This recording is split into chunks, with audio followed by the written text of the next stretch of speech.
आप लोगों को क्लास 9th का तीसरा चैप्टर निर्देशांक ज्यामिति यानी निर्देशांक ज्यामिति के बारे में आज हम लोग बिल्कुल अच्छे तरीके से पढ़ेंगे और इसके बारे में समझेंगे। इसका सूत्र होता है, इसको कैसे हल करते हैं, इसी के बारे में आज हम लोग पूरा अध्ययन करेंगे।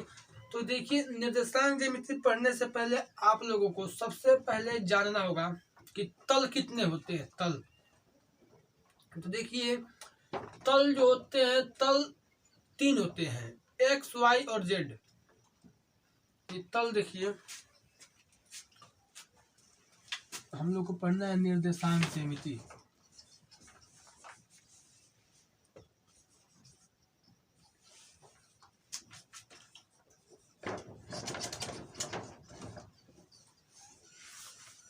निर्देशांक ज्यामिति यानी क्वाड्रेटिक इक्वेशन। इसमें हम लोग को पढ़ना है सबसे पहले यानी तल कितने होते हैं। तो तल देखिए, एक्स तल, वाई तल और जेड तल होते हैं। यानी इसमें 3 तल होते हैं। इन्हीं तीनों तल के बारे में हमें पढ़ना है। देखिए, क्लास 9th में आप लोगों को केवल 2 तल को पढ़ना है, एक्स तल और वाई तल। जेड तल को आप लोगों को 11th और 12th में पढ़ना होगा। तो देखिए, इसमें हम लोग को पढ़ेंगे केवल किसको, एक्स तल वाई तल। यानी एक्स तल वाई तल, तो इस तल को पढ़ेंगे। देखिए, इसमें होता है चतुर्थांश।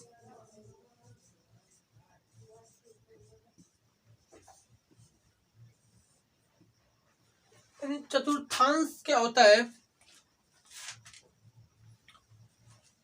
ये चतुर्थांश देखिए, यानी जब 2 तल यानी एक्स तल और वाई तल, जब 2 तल एक दूसरे को लंबवत काटते हैं तो 4 भाग प्राप्त होता है, जिससे चतुर्थांश कहते हैं। यानी देखिए, ये एक्स तल हो गया और ये वाई तल हो गया। यहाँ पर एक्स प्लस होता है, यहाँ पर एक्स माइनस होता है। अब देखिए, यहाँ पर वाई प्लस होता है, यहाँ पर वाई माइनस होता है। अब देखिए, यानी यह हो गया एक्स तल और ये हो गया वाई तल। एक्स तल वाई तल को काटेगा या वाई तल एक्स तल को काटेगा, लंबवत काटता है तो 4 भाग प्राप्त होता है, जिसे हम लोग चतुर्थांश कहते हैं। देखिए, 1 भाग, 2 भाग, 3 भाग, 4 भाग, यानी 4 भाग प्राप्त हो गया। इसी को हम लोग कहेंगे चतुर्थांश। अब देखिए, अब आपसे कोई पूछ दे कि चतुर्थांश कितने होते हैं तो उनके नाम बताइए। तो देखिए, इसमें जो चतुर्थांश 4 होते हैं, जितना भाग हो गया उतना चतुर्थांश हो गया। अब कहेगा इनके नाम बताइए। तो देखिए, इसको कहते हैं प्रथम चतुर्थांश। यानी केवल एक्स और वाई का जो बीच में होता है, यानी एक्स और वाई तल के जो होते हैं, इसमें इसी को कहते हैं प्रथम चतुर्थांश। और जो माइनस एक्स और वाई के बीच में होता है उसको कहते हैं द्वितीय चतुर्थांश। और माइनस एक्स माइनस वाई के जो बीच में होता है उसको कहते हैं तृतीय चतुर्थांश। हो गया। अब देखिए, माइनस वाई और प्लस एक्स में जो होता है उसको कहते हैं चतुर्थ चतुर्थांश। यानी प्रथम चतुर्थांश, द्वितीय चतुर्थांश, तृतीय चतुर्थांश और चतुर्थ चतुर्थांश इसमें हो गया। अब देखिए, आप लोगों को जो निर्देशांक ज्यामिति होता है, इसमें यदि कि कोई मान दिया हुआ, ये बिंदु हो गया, इसका कोई मान दे देगा, यानी एक्स दे देगा, वाई दे देगा। तो अब देखिए, इसमें एक्स और वाई को क्या कहते हैं, यानी एक्स वाला जो मान होता है उसको कहते हैं भुज। एक्स का मान जो होता है, एक्स को कहते हैं भुज और वाई को कहते हैं कोटि।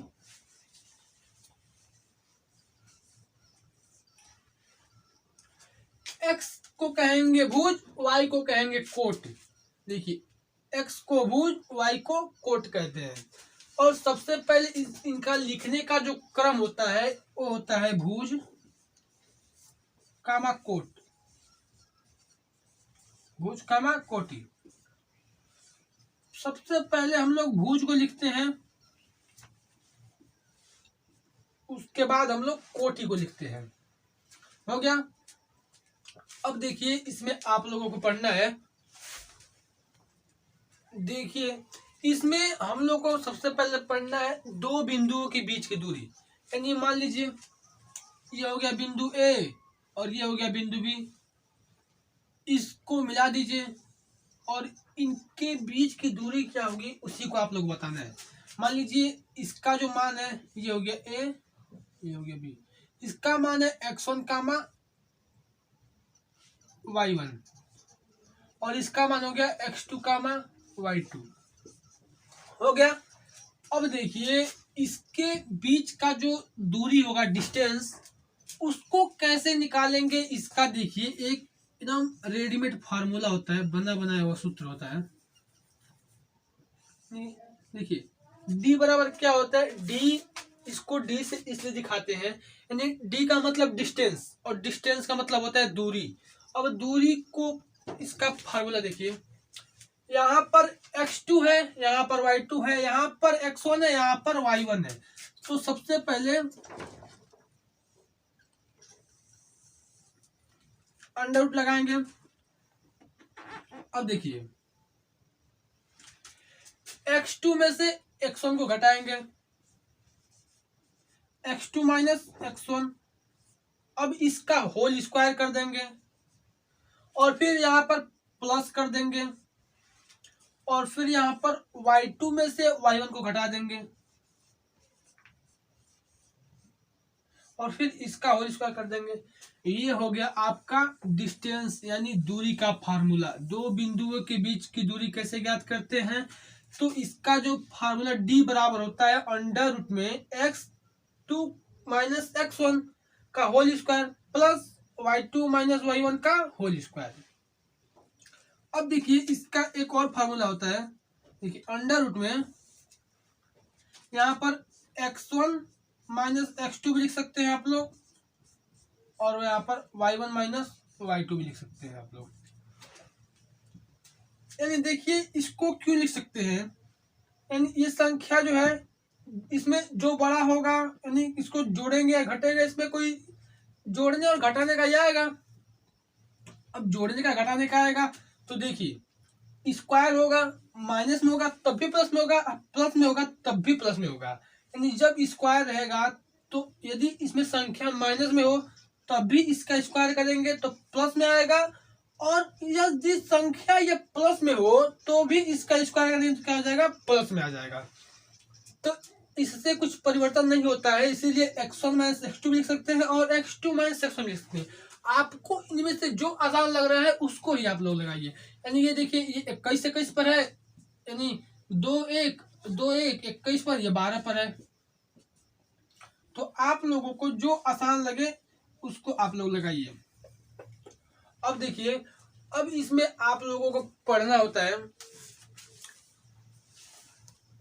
देखिए अब हम लोग पढ़ेंगे मध्य बिंदु का निर्देशांक। यानी देखिए मान लीजिए यहाँ पर कोई बिंदु हो गया, दो बिंदु हो गया, इसको मिला दिए, ये बिंदु ए और ये बिंदु बी हो गया। अब देखिए इसकी कोई ना कोई माप होगी इसकी, यानी रेखा है तो रेखा की माप होती है, यानी इसकी कोई माप होगी। अब इसका कोई ना कोई एक निश्चित एकदम बीच में यानी मध्य बिंदु होगा। मान लीजिए ये कोई मध्य बिंदु हो गया।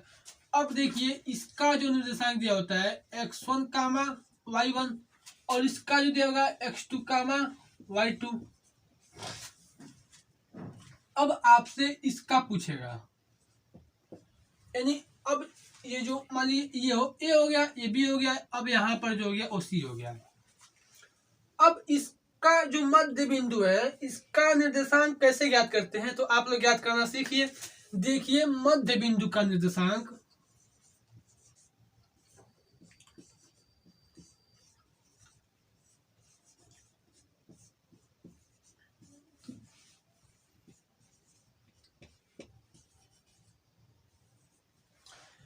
मध्य बिंदु का निर्देशांक क्या होता है, देखिए मध्य बिंदु का निर्देशांक को x2 है, x1 है, इसको जोड़िए। अब x2 x1 को जोड़कर 2 से भाग कर दीजिए। अगर किसी संख्या का अगर बराबर आधा करना है, मान लीजिए यहाँ पर 2 और 4 दे दिया। अब इसका जो है इसका मध्य बिंदु क्या होगा, मध्य बिंदु नहीं, इसका जो माध्य होगा, समांतर माध्य आप लोग पढ़े होंगे। समांतर माध्य कैसे ज्ञात करते हैं, यानी जितनी संख्या का योग रहेगा 2 + 4 और कितनी संख्या गिन लेंगे 2 है तो फिर 4 6 और ये 3, यानी इसका जो मध्य हो जाएगा 3 हो जाएगा। 2 के बाद 3 आएगा और 4 के पहले 3 आएगा। यानी वैसे ही इसमें है, देखिए यहाँ पर हम निकाल रहे हैं क्या, मध्य बिंदु निकाल रहे हैं। और मध्य बिंदु निकालते हैं तो क्या करते हैं, यदि किस संख्या का आधा करेंगे तो उसका बीच वाला जो पॉइंट रहेगा वही आएगा। तो देखिए इसमें x2 + x1/2 हो गया। अब कामा, अब y वाले को जोड़िए, y2 + y1/2 हो गया। यानी मध्य बिंदु का निर्देशांक x2 + x1/2 और y2 + y1/2, ये हो गया आपका मध्य बिंदु का निर्देशांक। अब देखिए अब इसके आगे जो पढ़ेंगे वो होगा विभाजन बिंदु का निर्देशांक। यानी विभाजन बिंदु का निर्देशांक कैसे ज्ञात करते हैं, अब देखिए विभाजन बिंदु का निर्देशांक कैसे ज्ञात करते हैं। मान लीजिए कोई ये 2 बिंदु हो गया, ये ए हो गया और ये बी हो गया। यहां पर मान लीजिए इसका विभाजन हो गया, यानी ए विभाजन इसका पी हो गया, हो गया। अब देखिए विभाजन हुआ तो ये किसी न किसी अनुपात में होगा। मान लीजिए ये 1 होगा, ये कितना हो जाएगा 3 हो जाएगा, यानी यही इसका अनुपात हो गया। तो इसी को ज्ञात करना है, इसी अनुपात को कैसे ज्ञात करते हैं। मान लीजिए ये x1 होता है या y1 होता है और ये जो होता है x2 होता है और ये y2 होता है। यदि बीच में होता तो इसका मध्य बिंदु ज्ञात कर लेते, तो इसका जो विभाजन बिंदु निकल जाता, ये इसका विभाजन बिंदु हो गया यानी P। तो देखिए ये जो है निश्चित बीच में नहीं है, यदि बीच में होता तो हम इसको ज्ञात कर लेते आसान तरीके से, मध्य बिंदु का निकाल कर निर्देशांक। लेकिन इसमें देखिए इसमें आपको विभाजन बिंदु यानी बराबर संख्या यानी बराबर भागों में विभाजित नहीं कर रहा है, किसी का बड़ा है तो किसी का छोटा है, तो इसी को ज्ञात करेंगे। देखिए इसका जो मान हो गया यह m1 हो गया और इसको मान लेंगे m2। तो अब देखिए इसको मान लीजिए आप लोग x1, y। देखिए अब इसका निर्देशांक निकाल लेंगे, यानी इसका निर्देशांक क्या होगा, x, y का निर्देशांक निकालेंगे तो क्या हो जाएगा। देखिए इसका सूत्र होता है, पहले लिखेंगे m1 को लिखेंगे तो अब x2 को लेंगे, m1 x2 और यहां पर प्लस माइनस, और फिर m2 को लेंगे तो x1 m2 x1 और फिर अपान में m1 ± m2। देखिए और फिर कॉमा, यानी x का जो निर्देशांक है इसको निकालेंगे तो यहाँ पर m1 को लेंगे तो x2 को लेंगे और फिर ± m2 को लेंगे तो x1 को लेंगे और फिर अपान में इसको जोड़ देंगे या घटा देंगे। अभी आपको बताएंगे कि कब जोड़ेंगे और कब घटाएंगे। तो अब देखिए यहाँ पर y के लिए क्या हो जाएगा, यहाँ पर हो जाएगा m1 y2 ± m2 y1 अपान m1 ± m2 हो गया। देखिए इसमें जब कहेगा अंत विभाजन,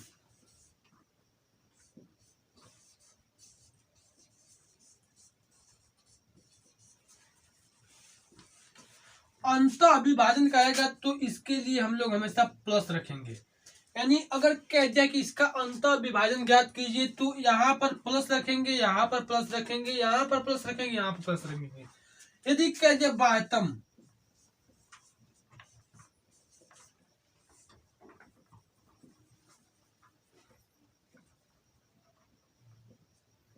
विभाजन कह दिया, यहाँ पर रखेंगे माइनस। यदि अंतः कहा तो प्लस, बाह्यतम कहेगा तो माइनस। यानी यहाँ पर चिन्ह कब रखते हैं, यानी प्लस माइनस नहीं रखेंगे, यहाँ पर रखेंगे कोई एक ही चिन्ह रखेंगे, या तो प्लस रखेंगे या तो माइनस रखेंगे। यहाँ पर भी या तो प्लस या तो माइनस। तो प्लस कब रखेंगे, जब कहेगा कि अंतः विभाजन ज्ञात कीजिए तो प्लस लिखेंगे, और जब कहेगा बाह्यतम विभाजन ज्ञात कीजिए तो माइनस लिखेंगे। यदि इनमें से कुछ नहीं कहता है तो केवल प्लस रखेंगे या माइनस रखेंगे। इसमें से कुछ कहेगा नहीं तो आप कुछ भी रखकर यहाँ पर ज्ञात कर सकते हैं। देखिए अब पढ़ेंगे हम लोग संरेख, यानी संरेख कैसे ज्ञात करते हैं, इसका क्या सूत्र होता है। तो चलिए इसके बारे में देखते हैं, यानी संरेख क्या होता है।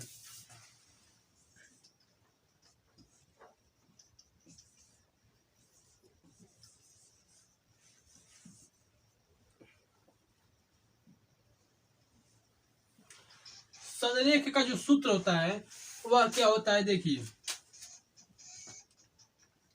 यहाँ पर x1 फिर कोष्ठक में y2 माइनस y3 हो गया।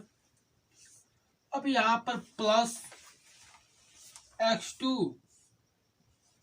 y3 माइनस y1, फिर plus x3 y1 minus y2 is equal to 0। ये देखिए यह संरेख का सूत्र होता है। देखिए इसमें जो x1 y2 माइनस y3, यानी x1 y2 minus y3 plus x1 यहाँ पर खत्म, फिर x2 यानी x2 y3 माइनस y1, और फिर plus x3 y1 minus y2 equal to 0। अब देखिए इसमें ट्रिक होता है, इसमें ट्रिक क्या होता है, पहला प्लस के इधर का जो है उसका शॉर्टकट 123, और फिर यहाँ पर 231, और फिर यहाँ पर 312।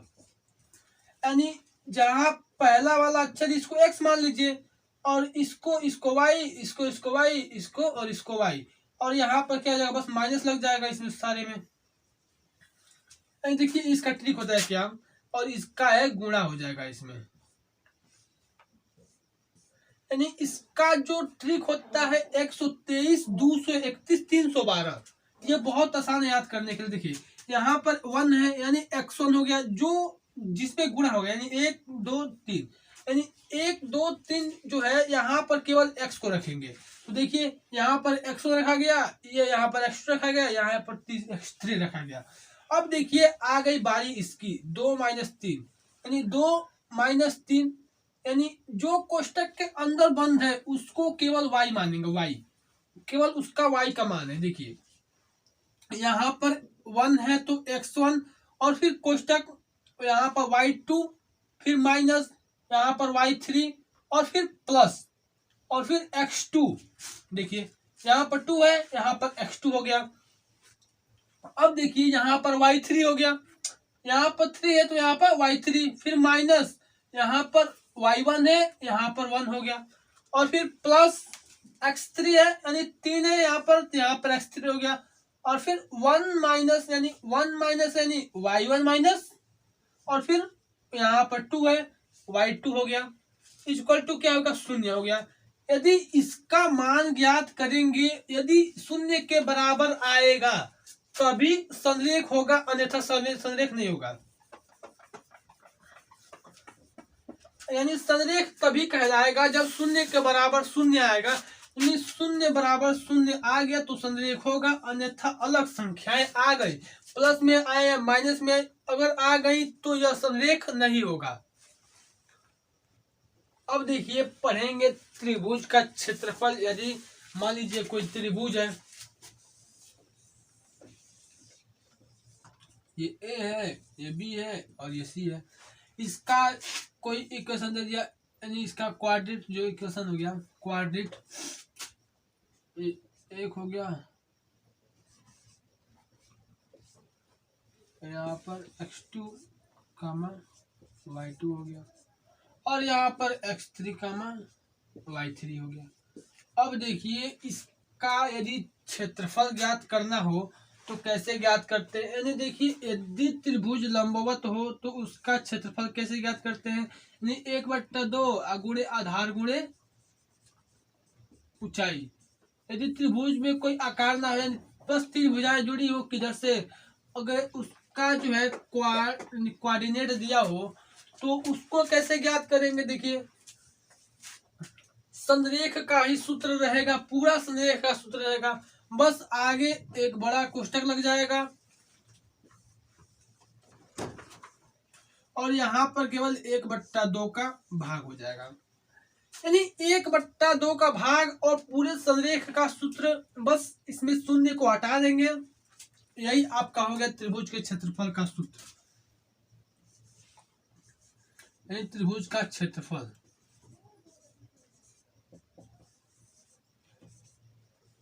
ये हो गया त्रिभुज का क्षेत्रफल, क्या हो जाएगा 1/2 x1 कोष्टक में y2 minus y3 plus x2 y3 minus y1 plus x3 y1 minus y2। ये आपका हो गया त्रिभुज के क्षेत्रफल का सूत्र। बिल्कुल संरेख का सूत्र ऐसे है। संरेख का सूत्र कैसे होगा, देखिए बस इसको हटा दीजिए और इसके बराबर 0 कर दीजिए। देखिए आसान है, बिल्कुल आसान है, यानी बस इसको 1/2 को हटाइए, यहाँ पर इक्वल टू 0 लगा दिए, यानी तब हो जाएगा संरेख का सूत्र और उसके ज्ञात कर देंगे। यदि 0 आ गया तो संरेख है, यदि 0 नहीं आया तो संरेख नहीं है। देखिए और इसमें जो मान निकलता है, देखिए इसका त्रिभुज का क्षेत्रफल का मान निकलेगा, उसका कोई मात्रक होगा, यानी वर्ग इकाई हो जाएगा।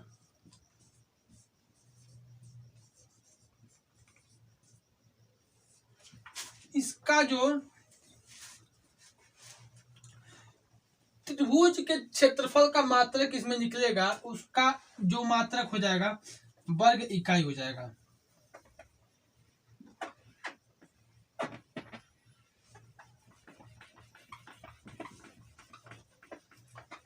तो अब देखिए, अब पढ़ेंगे यानी त्रिभुज का जो, देखिए मान लीजिए कोई त्रिभुज है,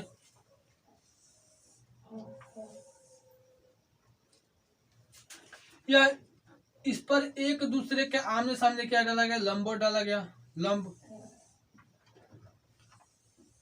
अब ये तीनों लंब एक दूसरे को जिस बिंदु पे काट रहे हैं, इसका निर्देशांक कैसे ज्ञात करेंगे, यानी मान लीजिए ये ए हो गया, ये बी हो गया, ये सी हो गया, और इसका जो कोऑर्डिनेट है x1 दे देगा, ये y1 दे देगा, यहाँ पर x2 दे देगा, ये y2 दे देगा, यहाँ पर x3 दे देगा, y3 दे देगा। अब इसका कैसे कोऑर्डिनेट ज्ञात करते हैं, यानी मान लीजिए यहाँ पर, तो इसका जो कोऑर्डिनेट मान लीजिए x और y है, तो इसको कैसे ज्ञात करेंगे, यानी x और y बराबर क्या हो जाएगा, यानी जो भुज है इस भुज को जोड़ दीजिए, x1 plus x2 plus x3 हो गया। अब कितने भुज है, 1 2 3, अब 3 का भाग पहला हो गया, और यहाँ पर कमा, और फिर जितने कोटि है कोटि उनको जोड़िए, y1 plus y2 plus y3 बट्टा 3। ये आपका हो गया, यानी यदि त्रिभुज पर लंब डाला गया हो और तीनों जो भुजाओं के लंब होते हैं वो किसी बिंदु पर तीनों एक दूसरे को काटेंगे, और उस बिंदु का निर्देशांक क्या हो जाएगा, x1 plus x2 plus x3 बट्टा 3 और y1 plus y2 plus y3 बट्टा 3।